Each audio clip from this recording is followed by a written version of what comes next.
जय जय सीताराम। स्वागत है आप सभी लोगों का हमारे इस वीडियो में, जहां हम सभी लोग नित्य ही श्री रामचरितमानस के उन सूत्रों को लेकर के आप लोगों के बीच में उपस्थित होते हैं। और आज हम सभी लोग वंदना प्रकरण के अंतर्गत ही बाबा आज बारी बारी से अवधपुरी के परिकर की वंदना करते हैं, अवध के पावन भूमि की वंदना करते हैं, वहाँ के एक एक निवासियों की वंदना करते हैं। भैया भरत की, लखनलाल जी की, रिपुदमन जी की, सभी की वंदना करते हुए आज बाबा अवध के पावन भूमि को प्रणाम करते हैं।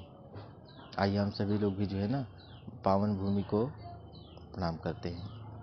किस भाव के साथ में? कि बंदौ अवध पुरी अति पावन, सरजू सरिस कलि कलुष न सावन। बाबा कहते हैं कि मैं वंदना करता हूँ इस पावन भूमि पे जहाँ भगवान ने स्वयं चतुर्भुजी नारायण पूर्ण ब्रह्म परमात्मा अपने परिकर के साथ में इस पावन भूमि पे पधारते हैं। ये भूमि निश्चित रूप से प्रणाम करने योग्य है, धन्य है। इसलिए बाबा इस अवध की भूमि को प्रणाम करते हैं। भाइयों, कथा आती है कि भगवान भी जो है ना, जब राजा दशरथ और माता कौशल्या जो है ना अपने पूर्व जन्म में राजा मनु और शत्रुपा जी के रूप में पूर्व जन्म में जब कठोर साधना करते हैं, 23,000 वर्षों तक की साधना करते हैं, तो मांगने की जब बारी आती है तो क्या मांगते हैं कि चाहूँ तुम्हें समान सुत प्रभुसन कमन दुराओ। हे प्रभु, मैं आपको ही चाहता हूँ। भगवान कहते हैं ठीक है, आपकी साधना से, आपकी तपस्या से मैं बिल्कुल प्रसन्न हूँ और मैं आऊँगा भी, लेकिन मेरी भी एक शर्त है। क्या शर्त है? कि बनी हो मैं तुम्हार सुत, पर जब तुम बनी हो अवध भुआल। हे राजन, मैं आपका सुत जरूर बनूंगा, लेकिन एक शर्त है। कैसी शर्त है? तो कहा जब आप अवध के राजा बनेंगे तभी मैं आपके यहाँ। क्यों साहब? अवध इतनी पवित्र भूमि।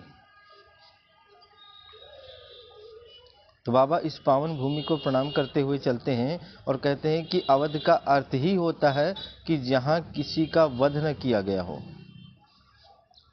जहाँ सिंह और गाय एक ही घाट पे जो है वो जल पीती हैं, जहाँ जो है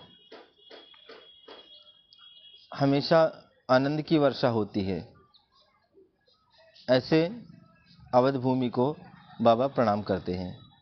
और कहते हैं कि सिर्फ यही कारण था कि भगवान इस पावन भूमि में अवतरित होने के लिए तैयार हुए। और कहते हैं कि अवध के अंदर किसी को कष्ट नहीं थी, किसी को कठिनाई नहीं थी, किसी को दर्द पीड़ा नहीं थी, वहाँ नित्य ही आनंद होता था। ठीक है, इसलिए उसका नाम अवध है, जहाँ कलेश से रहित है, पीड़ा और दुख से ये स्थान दूर है। पर बाबा आगे बताते हैं, कहते हैं कि देखो, जैसे ही मंथरा रूपी कुबुद्धि ने यहाँ आकर के अपना कुचक्र चलाना प्रारंभ किया, तो भगवान ने उस स्थान का परित्याग कर दिया। इस बात को हम और आप लोगों को इस बात को समझ लेने की आवश्यकता है साथियों। ये संदेशा हम सभी लोगों को बाबा बताना चाहते हैं। क्या? कि थोड़ी सी कलह का माहौल बना तो बाबा ने क्या किया, भगवान ने क्या किया, उस अवध जो उनको अति प्रिय है उसको जो है उन्होंने त्याग कर दिया। तो यदि हम और आप चाहें, अब यहाँ से सूत्र क्या लेना है ये समझें। हम और आप चाहें ना कि हम लोगों के जीवन में भी राम का अवतरण हो, हमारे आंगन में भी राम आए। राम का तात्पर्य क्या साहब? श्रीमद् भागवत पुराण महापुराण यदि आप पढ़ें तो श्रीमद् भागवत महापुराण के महात्म के प्रथम श्लोक ही आता है, जिसमें बाबा वेदव्यास जी कहते हैं कि सच्चिदानंद रूपाय विश्वोत्पत्त्यादि हेतवे तापत्रय विनाशाय श्री कृष्णाय वयम नुमः। कैसा है? तो कहते हैं कि सच्चिदानंद रूपाय, जिसका स्वरूप ही कैसा ना, आनंद स्वरूप है, सत चित आनंद स्वरूप है। तो जो आनंद का ही कारक है, उसकी राम को आप आनंद का ही स्वरूप माने। और यदि आप चाहते हैं कि आपके और हमारे जीवन में राम आ जाएं, तो यदि भीतर का आनंद, यदि भीतर का उत्साह, यदि भीतर का उल्लास अगर आपके अंदर जागृत है, तो आप कह सकते हैं कि हम राम के समीप हैं। क्यों? राम का स्वरूप ही वैसा है भैया। राम का जैसा चित्रण हम लोग करते हैं वो तो है, पर यदि तत्वतः हम राम को जानना चाहें, तो राम को जानने के लिए आपको सिर्फ इतना ही करना है कि आप अपनी नेत्रों को बंद करें, एकाग्रचित करें अपने चित्त को, और अनुभव करें कि यदि आपके हृदय के अंदर वो जो आनंद की हिलोरें अगर उठ रही हैं, अनायास ही, कुछ प्राप्त करके नहीं,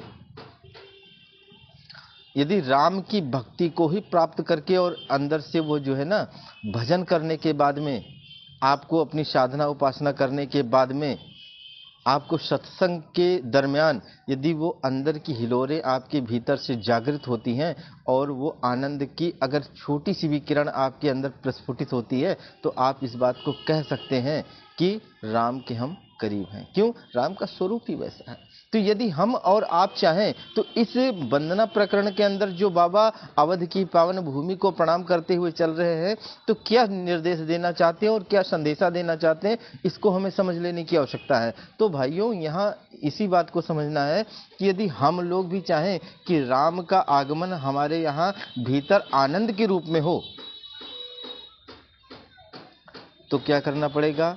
इस अंतःकरण को ना अवध बनाना पड़ेगा, अपने भीतर के क्षेत्र को अवध बनाना पड़ेगा। अवध का अर्थ है जहाँ किसी का वध न किया गया हो, अर्थात जहाँ कलह ना हो, जहाँ क्लेश ना हो, जहाँ पीड़ा ना हो, जहाँ दर्द ना हो, वहाँ जो है ना, वहाँ वो अवध है। जहाँ किसी को अनायास ही प्रताड़ित न किया गया हो, जहाँ मन के अंदर ना वो द्वेष, दुर्भावनाएं, वो जो अंदर जो दूसरों के प्रति जो गलत भाव है ना, अगर वो सारी चीज़ें समाप्त हो जाती हैं, भीतर से हमारा मन जो है ना वो कैसा प्रफुल्लित हो जाता है, आनंदित हो जाता है, तो आप ऐसा अनुभव कर सकते हैं कि अब राम के आने के लिए वो मनोभूमि हमारी तैयार हो गई है। सब प्लेटफॉर्म यदि नहीं बनाया गया है, तो रेल की पटरी नहीं तैयार की गई हैं, तो उस पर ट्रेन को नहीं चलाया जा सकता है। यदि आपने एयरपोर्ट नहीं बना रखा है अपने नगर में, अपने क्षेत्र में, तो वहाँ पे एरोप्लेन को लैंड नहीं करवाया जा सकता है। यदि आपने अपनी मन स्थिति को, अपने अंतःकरण को, अपने भाव संवेदनाओं के को जागृत नहीं किया है, अगर अपने अंदर के कलमुश कसाय को अगर आपने स्वच्छ निर्मल पवित्र पावन नहीं किया है, और यदि आप चाहते हैं राम को आने की, तो साहब ये केवल कल्पना है हमारी आपकी, हम केवल जो है ना वो स्वप्न देख सकते हैं, बाकी हम जो है उनको प्राप्त नहीं कर सकते,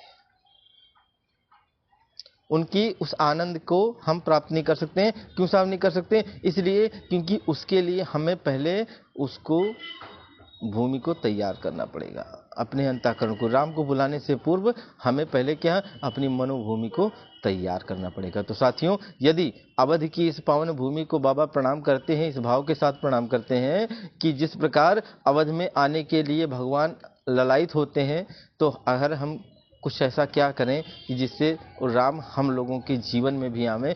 किस स्वरूप में आवे? आनंद के स्वरूप में आवे। तो आनंद के स्वरूप में अगर भगवान हमारे भीतर आएंगे, तो उसके लिए पहले जिसे हमने और आपने पहले से बिठा रखा है, उसे उस जगह से विदा करना पड़ेगा। वहाँ जो है ना शोक है, चिंता है ना, क्लेश है, कला है ना, इन चीज़ों को यदि हमने वहाँ से विदा किया, वह स्थान साफ करेंगे और खाली करेंगे, तब ना वहाँ बैठेंगे प्रभु। तो क्या करना है? एक तो भीतर से अपने अवध को तैयार करना है, भीतर के अवध का निर्माण करना है। और अगर ये हम कर पाते हैं तो वंदना प्रकरण के अंतर्गत ही हमने जो है ना शुरुआत कर दी है राम की उस यात्रा में आगे बढ़ने के लिए। तो आशा करता हूँ आज ये वंदना प्रकरण के अंतर्गत आप सभी लोगों ने बड़ी गंभीरता पूर्वक इस विषय को आप लोग जरूर जो है कहीं ना कहीं वो नोट्स बनाते रहें अपना। और बाकी मैं आप इस वीडियो में ही कहीं ना कहीं आपको वो सारे नोट्स भी दिला दूंगा और एक एक श्लोकों को और एक एक चौपाई दोहे के क्रमांक भी आपको बता दूंगा, क्योंकि यहाँ मैं जो आधे अधूरी चौपाइयों को लेता हूँ तो वो मैं आपको बाकायदा नोट्स करवा दूंगा। आप लोग उसके लिए वो रहें। और आप लोगों से पुनः अंतिम में यही प्रार्थना, यही निवेदन कि इस वीडियो को अधिक से अधिक लोगों तक पहुँचाएँ। सभी को पुनः प्रणाम। जय जय सीताराम।